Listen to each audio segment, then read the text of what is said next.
मुख्यमंत्री भजनलाल शर्मा खरीदारी करने निकले आज बाजार में। मानसरोवर इलाके में मुख्यमंत्री भजनलाल शर्मा ने खरीदारी की। दीपावली के मौके पर निकले खरीदारी करने के लिए मुख्यमंत्री अपने परिवार के साथ। फुटकर व्यापारियों से मुख्यमंत्री ने सामान खरीदे। वोकल फॉर लोकल का मुख्यमंत्री भजनलाल शर्मा ने संदेश भी दिया। सीएम की पत्नी और पुत्र भी उनके साथ मौजूद रहे और खरीदारी की। मुख्यमंत्री की पत्नी ने इस दौरान मेहंदी भी लगवाई। तो देखिए, हाथों में मेहंदी लगवाई। जो रोड साइड मेहंदी आर्टिस्ट होते हैं, कलाकार होते हैं, उनसे अपने हाथों में मेहंदी लगवाई। यूपीआई से पेमेंट कर मुख्यमंत्री ने एक और संदेश दिया, वो है डिजिटल इंडिया का संदेश। मुख्यमंत्री को अपने बीच पाकर लोग काफी ज्यादा उत्साहित नजर आए। मुख्यमंत्री ने लोगों का अभिवादन भी स्वीकार किया और सभी को, वहां मौजूद सभी लोगों को और उसी के साथ प्रदेशवासियों को दीपोत्सव पर्व की शुभकामनाएं भी दी। देखिए, आपके माध्यम से मैं सबसे पहले तो सभी प्रदेशवासियों को छोटी दीपावली गोवर्धन पूजा, भाई दूज की बहुत बहुत शुभकामनाएं देता हूं। और मैं धन्यवाद देता हूं देश के यशस्वी प्रधानमंत्री नरेंद्र मोदी जी को कि उन्होंने आम जन का ध्यान रखते हुए नवरात्रा के पहले दिन जो जीएसटी में कमी की है, आप देख सकते हैं कि बाजारों में किस तरह का उत्साह है, उमंग है। और उन्होंने आम जन के लिए जिस तरह से फायदा किया है, पहली बार हुआ है। क्योंकि कभी भी आपने टैक्स बढ़ता हुआ देखा होगा लेकिन कम होता हुआ नहीं देखा होगा। लेकिन माननीय प्रधानमंत्री नरेंद्र मोदी जी ने गरीब के लिए, मजदूर के लिए, किसान के लिए, आम जन के लिए, व्यापारी के लिए, सभी के लिए फायदा किया है। और विशेषकर उन्होंने ये ध्यान रखा है कि रोटी, कपड़ा और मकान, इन तीनों को लेकर के अगर आप देखेंगे तो सभी में पैसा कम किया है। और आज वो आप सभी को दिख रहा है मार्केट के अंदर कि जिस तरह से मार्केट में सभी लोग जिस उत्साह और उमंग के साथ दीपावली मना रहे हैं और वो खरीदारी कर रहे हैं, उसका ये सबसे बड़ा कारण है। निश्चित रूप से मैं कहना चाहूंगा कि आत्मनिर्भर भारत के लिए वोकल फॉर लोकल का हमें उपयोग करना चाहिए। हमारे देश को मजबूत करना है, हमारे प्रदेश को मजबूत करना है, आत्मनिर्भर भारत बनाना है, तो हमको ये ध्यान रखना चाहिए कि हमारे स्वयं की बनी हुई स्वदेशी वस्तुएं जो हमारे गरीब, हमारे हर भारतीय का उसमें पसीना लगा हो, हमें उसको खरीदना चाहिए, जिससे कि हमारा देश आत्मनिर्भर देश बने। और मैं यही कहना चाहता हूं, आपके माध्यम से अपील करना चाहता हूं कि वोकल फॉर लोकल आप सभी अपने भाई बहनों द्वारा बनाए हुए सामान को खरीदें, जिससे कि उनके घर में एक अच्छी दीपावली मने और उनका परिवार मजबूत हो, विकसित हो, सशक्त हो। तो जब हमारे मजदूर, किसान, युवा, महिला अगर सशक्त होंगे तो हमारा देश भी सशक्त होगा, हमारा प्रदेश भी सशक्त होगा। उन्हें दीपावली की बहुत बहुत ढेर सारी शुभकामनाएं। वहीं देश भर में छोटी दीपावली का उत्साह देखने को मिल रहा है। पूरे देश में छोटी दिवाली की धूम है। सीएम भजनलाल शर्मा ने रूप चतुर्दशी और छोटी दीपावली की सभी प्रदेशवासियों और साथ ही देशवासियों को शुभकामनाएं दी, बधाई दी। कहा, प्रभु से प्रार्थना है कि सभी की मनोकामनाएं पूर्ण हो, प्रत्येक प्रदेशवासी स्वस्थ, समृद्ध और खुशहाल रहे। आप सभी को राम राम। मेरे प्यारे भाई और बहनों, आप सभी को दीपावली, गोवर्धन पूजा एवं भाई दूज की हार्दिक शुभकामनाएं। दीपों का ये त्योहार खुशहाली, समृद्धि और हमारी जीवंत परंपराओं का उत्सव है। ये अंधकार पर प्रकाश की विजय का प्रतीक है। आइए इस दीपावली पर ग्रीन पटाखों का उपयोग करें जो पर्यावरण के अनुकूल हैं और सुरक्षित हैं। पारंपरिक मिट्टी के दियों की रोशनी को प्राथमिकता दें और रंगोली व साज सज्जा से त्योहार को भव्य बनाएं। बच्चों से आग्रह है कि वे पटाखे अपने माता पिता या बड़ों के सामने ही चलाएं एवं उचित दूरी बनाए रखें। बड़ों से भी आग्रह है कि बच्चों को सुरक्षा का विशेष ध्यान रखें और सावधानी पूर्वक त्योहार मनाएं। प्यारे प्रदेशवासियों, देश में जीएसटी सुधारों से स्थानीय व्यवसायों को नई ऊर्जा मिली है। इस दीपावली पर खरीदारी करते समय स्थानीय प्रतिभाशाली कारीगरों को प्राथमिकता दें। जब आप स्थानीय कारीगरों से खरीदारी करेंगे तो परिवार को रोजगार मिलता है, पारंपरिक कलाएं जीवंत रहती हैं और हमारी अर्थव्यवस्था मजबूत होती है। इस प्रकार हम सब मिलकर आत्मनिर्भर भारत और आत्मनिर्भर राजस्थान के निर्माण में योगदान देते हैं। मेरी कामना है कि आपका जीवन दीपक की तरह प्रकाशित रहे, मां लक्ष्मी की कृपा सदा आप पर बनी रहे और आपका परिवार खुशहाल रहे। पुनः आप सभी को दीपोत्सव की बहुत बहुत शुभकामनाएं। गिरिराज धरण की जय। और अब खबर जयपुर से। मुख्यमंत्री भजनलाल शर्मा ने दीपावली महोत्सव के अवसर पर आमजन को हार्दिक बधाई और शुभकामनाएं दी। सीएम भजनलाल शर्मा ने खुशहाली और समृद्धि के लिए कामना की। सीएम शर्मा ने मुख्यमंत्री निवास पर दीपावली मिलन कार्यक्रम के अंतर्गत आमजन से मुलाकात की। इस अवसर पर शर्मा ने आमजन से दीपावली महोत्सव के दौरान स्थानीय उत्पादों की खरीद को प्राथमिकता देने का आह्वान किया। उन्होंने कहा कि इससे वोकल फॉर लोकल को प्रोत्साहन मिलेगा और स्थानीय अर्थव्यवस्था को और अधिक गति मिलेगी, मजबूती मिलेगी। कार्यक्रम में मुख्यमंत्री ने आमजन से आत्मीयता के साथ राम शाम करते हुए दीपावली की शुभकामनाएं दी। इस दौरान बड़े बुजुर्गों ने मुख्यमंत्री शर्मा को आशीर्वाद दिया।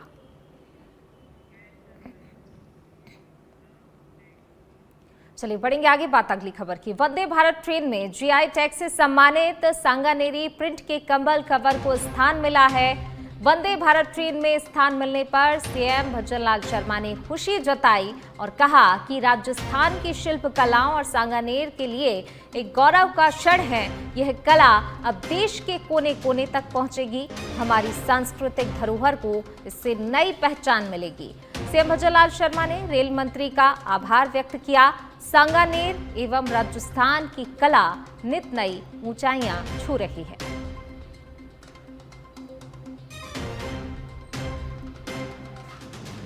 तो वंदे भारत ट्रेन में सांगानेरी प्रिंट का जो कंबल का कवर है वो इसको स्थान दिया गया है और उसको स्थान मिलने पर मुख्यमंत्री भजनलाल शर्मा ने रेल मंत्री का आभार जताया है। वंदे भारत ट्रेन में स्थान मिलने पर खुशी जाहिर की है और इसको धन्यवाद भी दिया है।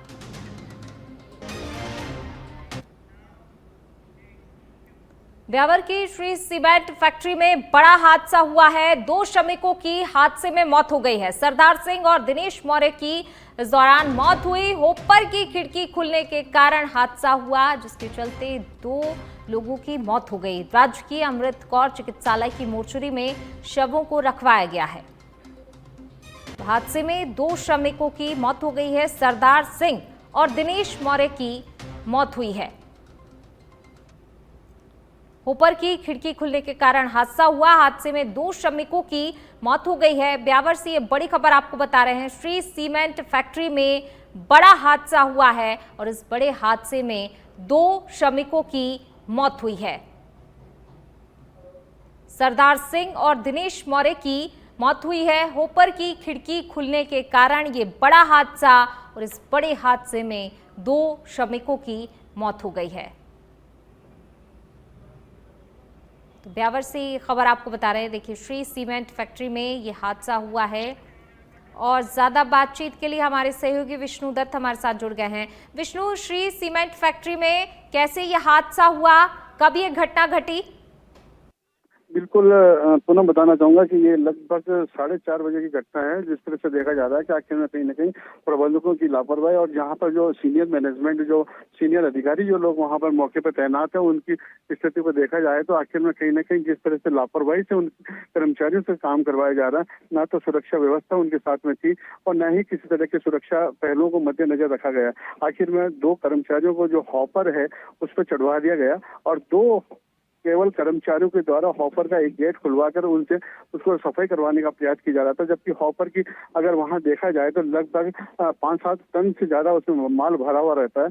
और जिस तरह से हॉपर की जो खिड़की खुली है और खिड़की के खुलने के दौरान ही जो वो उसमें से जो निकलने वाला जो माल था, जो क्लिंकर वगैरह जो था, पिसा हुआ पत्थर वगैरह, वो एकदम प्रेशर से निकला और लगभग 40 फीट ऊंचाई पर ये हॉपर बना हुआ था और वहां पर उसकी दोनों जो श्रमिक थे उनको अपनी चपेट में लेते हुए नीचे गिरा और उनकी वहीं दर्दनाक मौत हो गई।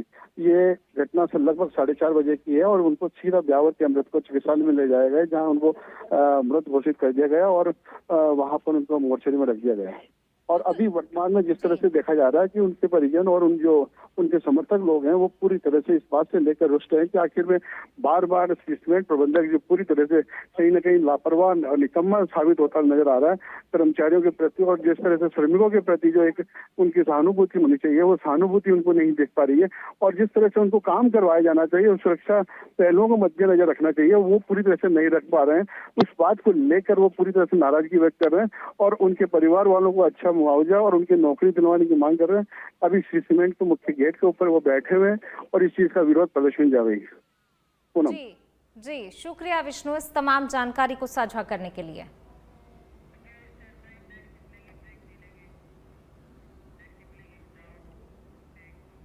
चलिए बढ़ेंगे आगे। भीलवाड़ा के सवाईपुर क्षेत्र के बलियास थाना पुलिस ने होटल संचालक का अपहरण और मारपीट के मामले का खुलासा करते हुए 4 आरोपियों को गिरफ्तार किया है। तो वहीं घटना के मुख्य सूत्रधार नारायण हजूरी सहित अन्य सहयोगियों की तलाशी की जा रही है। पुलिस ने बताया कि प्रार्थी होटल संचालक महेंद्र पिता रतनलाल दरोगा निवासी बिरमियास ने मामला दर्ज करवाया कि 16 अक्टूबर को वो गांव बिरमियास में होटल पर था, तभी रात को कार में सवार होकर आए कुछ लोगों ने उसके साथ मारपीट की और उसे जबरदस्ती गाड़ी में बैठा कर ले गए और बाद में उसे छोड़कर चले गए, जिसके बाद इस पूरे घटनाक्रम को लेकर पुलिस में मामला दर्ज करवाया गया है।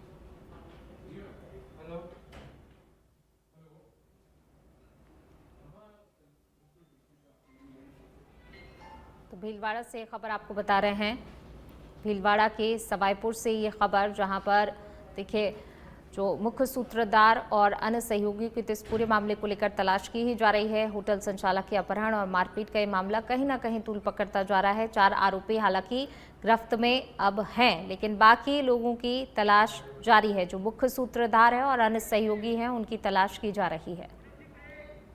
भीलवाड़ा से खबर आपको बता रहे हैं, यूआईटी की लॉटरी में घोटाले के आरोप में सिटी कोतवाली थाने में दी गई रिपोर्ट। पूर्व में भ्रष्टाचार के आरोपी रहे सरकारी इंजीनियर रवि श्रीवास्तव की भूमिका एक बार फिर सवालों के कटघरे में खड़ी हो गई है। सॉफ्टवेयर सिस्टम में गड़बड़ी के जरिए प्लॉट आवंटन में गड़बड़ी के आरोप लगे हैं। सांसद दामोदर अग्रवाल ने उच्च स्तरीय जांच की सरकार से मांग की है। वहीं लॉटरी सूची में कई प्रकार की खामियां भी सामने आई। सामने आने के बाद लॉटरी घोटाला उजागर हुआ था। तो भीलवाड़ा से यह खबर आपको बता रहे हैं, सांसद दामोदर अग्रवाल ने सरकार से इस पूरे घोटाले को लेकर जांच की मांग की है। यूआईटी की लॉटरी घोटाले के आरोप का ये पूरा मामला, जिसको लेकर जांच की मांग की गई है। पूर्व नेता प्रतिपक्ष और भाजपा के वरिष्ठ नेता राजेंद्र सिंह राठौर ने रविवार को तारानगर का दौरा किया। इस दौरान उन्होंने दीपावली पर्व की रामा श्यामा करते हुए नगर के मुख्य बाजार में सैकड़ों कार्यकर्ताओं के साथ पदयात्रा की। राठौर ने सबसे पहले कस्बे के चौधरी गेस्ट हाउस में पार्टी कार्यकर्ताओं से मेल मुलाकात की और इसके बाद वे अपने समर्थकों के साथ मुख्य बाजार से होते हुए अंबेडकर सर्किल पहुंचे। इस दौरान उन्होंने बाजार में लोगों से मिलकर दीपावली की शुभकामनाएं दी और उन्हें त्योहार की खुशियां साझा की। मीडिया द्वारा जब उनसे पूछा गया कि तारानगर को क्या मिला, तो राठौर ने मुस्कुराते हुए जवाब दिया कि लोगों का प्रेम मिल रहा है, स्नेह मिल रहा है, विकास मिल रहा है, शांति मिल रही है, इससे ज्यादा और क्या मिलेगा। पर निर्वाचन क्षेत्र में आकर लोगों को शुभकामनाएं देने और लोगों की शुभकामनाएं लेने की परंपरा वर्षों से रही है। उसी के निर्माण में आज दीपोत्सव से पहले मैं तारानगर के सारे लोगों को शुभकामनाएं देने आया हूँ, पूरे व्यापारियों को शुभकामनाएं देने आया हूँ। आज बाजार की रौनक देखते ही बनती है। जीएसटी की दरें कम होने के कारण बाजार में खरीदारी भी बढ़ रही है और ऐसे में दीपोत्सव का उत्साह लोगों में और अधिक बढ़ गया है। ढेरों सारी शुभकामनाएं दीपावली पर सब लोगों की जिंदगी में खुशहाली लेकर आई थी। बहुत बहुत शुभकामनाएं। सर, तारानगर को क्या कुछ मिलने वाला है? बहुत सारी समस्या है। तारानगर को अब तक बहुत कुछ मिल चुका है और ये सिलसिला लगातार जारी रहेगा। और अब खबर सवाई माधोपुर से, जहां कुंडेरा थाना क्षेत्र के भूरी पहाड़ी में जमीनी विवाद में 4 लोगों के घायल होने की खबर है। घायलों में एक महिला भी शामिल है। एक वृद्ध की हुई मारपीट के दौरान मौत, सभी को लाया गया जिला अस्पताल। घायलों का जिला अस्पताल में उपचार चल रहा है। मृतक के शव को जिला अस्पताल के मोर्चरी में रखवाया गया है। पुलिस उपाधीक्षक उदय सिंह मीणा ने जानकारी दी है। एक घायल को जयपुर रेफर किया जा सकता है। विवाद को लेकर 2 पक्ष लड़ लिए आपस में, परिवार के दोनों पक्ष रंजिश चली आ रही है, तो आज लड़ाई झगड़ा हो गया। उसमें घायलों को यहाँ करने, जिसमें से एक डॉक्टरों ने किया। किसको मत घोषित किया? मीठा लाल नाम है उसका। कुल कितने घायल? 3 घायल है मीठा लाल के पक्ष से। एक महिला भी? एक घायल है विजय नाम। हाँ, एक महिला भी घायल है। मल्होत्रा पुलिस अधीक्षक के निर्देश पर बायतू पुलिस की ओर से ऑपरेशन विसदमान के तहत मादक पदार्थ तस्करी एवं वाहन चोरी के संगठित आपराधिक गिरोहों के विरुद्ध बड़ी कार्रवाई की गई है। अवैध मादक पदार्थ के खिलाफ कार्रवाई करते हुए 168.440 किलोग्राम डोडा पोस्ट को बरामद किया गया है। चोरी की 2 लग्जरी कार इनोवा क्रिस्टा और टाटा हैरियर जब्त की गई है। आरोपी तस्कर मुकेश कुमार लीला को गिरफ्तार किया गया है। झुंझुनू से खबर, जहां पर दीपावली पर किसी भी आकस्मिक आगजनी की घटना से निपटने के लिए झुंझुनू अग्निशमन विभाग पूरी तरह से अलर्ट मोड पर है। रिको क्षेत्र और मुख्य अग्निशमन केंद्र पर विशेष इंतजाम किए गए हैं। तीनों शिफ्टों में फायर फाइटर अपनी ड्यूटी पर तैनात रहेंगे ताकि किसी भी आपात स्थिति में तुरंत कार्रवाई की जा सके। मुख्य अग्निशमन केंद्र झुंझुनू पर 3 दमकल गाड़ियों और प्रशिक्षित फायर फाइटर की टीम पूरी तरह तैयार है।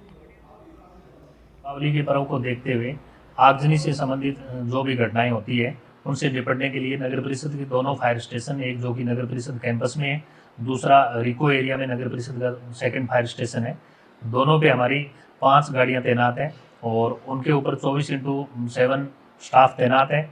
और कल जैसा कि धनतेरस का त्यौहार था, 2 जगह फायर इंसिडेंट की सूचना मिली थी हमें, तो वहाँ तुरंत हमारी फायर गाड़ियों को भेज के उनको कंट्रोल करवाया गया था। और 400-500 गाड़ियां हैं, वो टोटली फोम बेस्ड केमिकल से आग बुझाने की उनके अंदर कैपेसिटी है। उसी के अकॉर्डिंग उनको हमने अपडेट करके लगा रखा है। और आपके चैनल के माध्यम से भी झुंझुनू वासियों से मैं ये अपील करता हूँ कि दीपावली के त्यौहार को देखते हुए। और अब खबर भीनमाल से, श्री माली ब्राह्मण समाज का राष्ट्रीय सम्मेलन एवं मंथन 2024 स्मारिका का विमोचन एक होटल में हुआ। आयोजन दंडी स्वामी देवानंद सरस्वती के सानिध्य में हुआ। एडवोकेट सुंदरलाल शर्मा और सीता देवी की स्मृति में पुस्तक का विमोचन किया गया। राष्ट्रीय अध्यक्ष विधुशेखर दवे ने समाज में प्री वेडिंग, रिंग सेरेमनी, हल्दी रस्म में फिजूल खर्च नहीं करने की बात कही।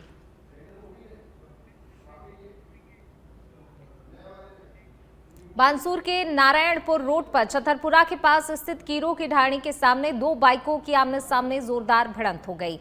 हादसे में 2 बाइक सवार गंभीर रूप से घायल हो गए। घटना के बाद दोनों को स्थानीय लोगों की मदद से बानसूर उप जिला अस्पताल पहुंचाया गया। प्राथमिक उपचार के उपरांत उनकी गंभीर स्थिति को देखते हुए चिकित्सकों ने दोनों को हायर सेंटर रेफर कर दिया। वहीं सूचना पर पहुंची पुलिस ने मामले की जांच शुरू कर दी है।